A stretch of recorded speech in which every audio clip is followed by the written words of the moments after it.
I think we've learned a lot from them. I think our employees have learned a lot from them.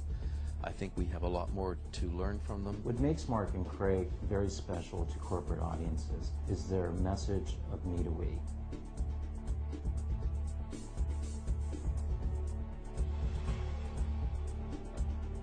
Working with Marc and Craig and the Free the Children organization is a significant statement on the part of the corporate leadership, not only to the employees, but also ultimately to the customers. Just recently, I was on a flight traveling from Beijing back to Toronto. This man sat next to me on the plane, and he held out his hand and introduced himself and said that he's in business. He said he was in real estate development and import-export, and he helped start up a couple tech companies. This man was a born entrepreneur, is how he described himself. And he looked at me and said, "So, what do you do?" I looked back at him and I said, "I'm in the non-profit." He said he'd read all the books, Good to Great, Built to Last. He had gone to all the workshops and the seminars, studied every company, a type of industry, except he had never heard of anything like the non-profit world. And in the end, we ended up chatting about how some of the ideas from the non-profit world could apply to the for-profit world in his business. And he took this deep breath and he said, "That's the most interesting business model I ever heard." Not specifically Free the Children, but generally how the non-profit sector runs. They have spoken to groups that range anywhere from 3,000 to 9,000 people. They've shared the stage with such incredible luminaries as President Clinton, Desmond Tutu, Michael Douglas, in front of crowds that are particularly business orientated. Personally, I find them quite inspiring.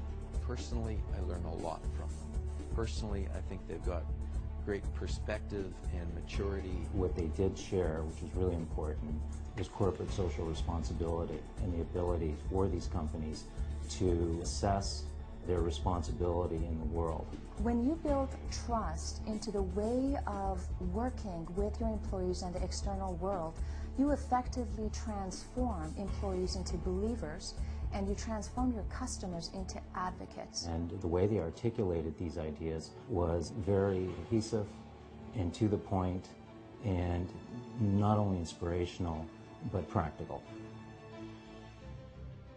How are you going to keep your workforce engaged, retained, active, and motivated? It all comes down to what kind of meaning and what kind of purpose can you provide them.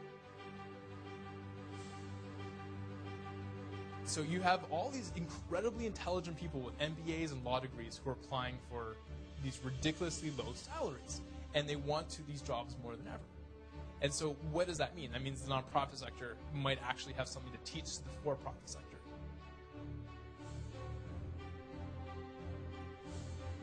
So if you have most meaning in your job, by and large, statistics show you are most satisfied with your job. You're likely to stay in that job, you'll be more productive in the job, and you'll be happier in the job. And what does that mean for you as captains of industry? That means, again, you're going to have more active employees, less stress-related activities, lower health expenses, and it all relates.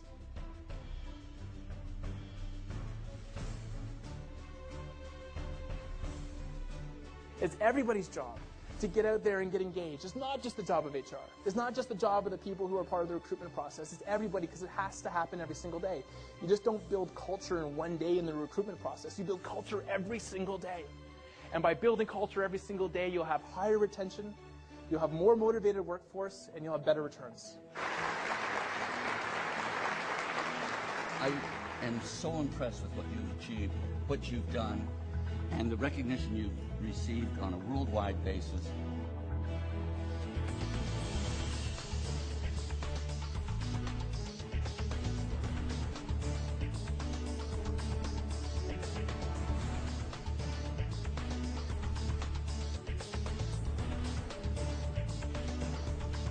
What a story, what a role model, what a hero. Craig, you truly are an inspiration.